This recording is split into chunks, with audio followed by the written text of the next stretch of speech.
വനിതാ സംവരണവും മണ്ഡല പുനർനിർണയവും അടക്കം സർക്കാർ ലക്ഷ്യമിട്ടിരുന്ന സുപ്രധാന ബില്ലുകൾ കൊണ്ടുവരാനാകാതെയാണ് പാർലമെന്റിന്റെ വർഷകാല സമ്മേളനത്തിന് ഇന്ന് സമാപനമായത്. പരീക്ഷാ ക്രമക്കേട് ഉന്നയിച്ച് CJP നയിച്ച സമരത്തിന് നേരെയുണ്ടായ ലാത്തിചാർജിനൊടുവിൽ വിദ്യാഭ്യാസ മന്ത്രി ധർമ്മേന്ദ്ര പ്രധാന് രാജിവെക്കേണ്ടി വന്നതിനും സമ്മേളനകാലം സാക്ഷ്യം വഹിച്ചു. സുപ്രധാന ബില്ലുകൾ കൊണ്ടുവരാനും പാസാക്കാനും സർക്കാരിനെ അനുവദിക്കാതിരുന്നത് വലിയ വിജയമായാണ് പ്രതിപക്ഷം വിലയിരുത്തുന്നത്. പ്രധാനമന്ത്രി നരേന്ദ്രമോദിയും ആഭ്യന്തരമന്ത്രി അമിത്ഷായും സഭയിലെത്താത്തത് ചർച്ചയാക്കാനും പ്രതിപക്ഷത്തിന് സാധിച്ചു.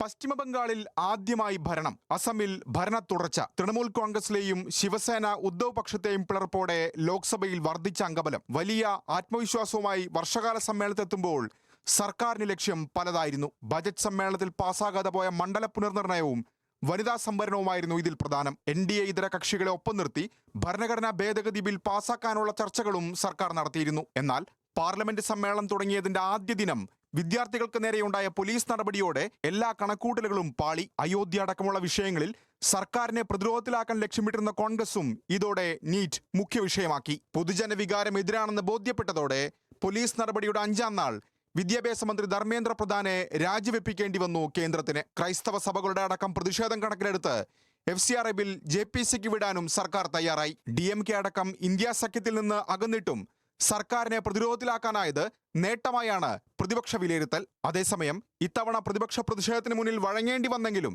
വരുന്ന സഭാ സമ്മേളനത്തിൽ ഭരണഘടനാ ഭേദഗതി ബില്ലുകൾ പാസാക്കാനാണ് സർക്കാർ നീക്കം. മണ്ഡല പുനർനിർണയത്തിൽ DMK, NCP, ശരത് പവാർ വിഭാഗങ്ങളുടെ പിന്തുണ ഏതാണ്ട് ഉറപ്പാണെന്നും 350-ലധികം അംഗങ്ങളുടെ പിന്തുണ ഉണ്ടെന്നും സർക്കാർ വ്യക്തമാക്കുന്നു. National desk, news Malayalam.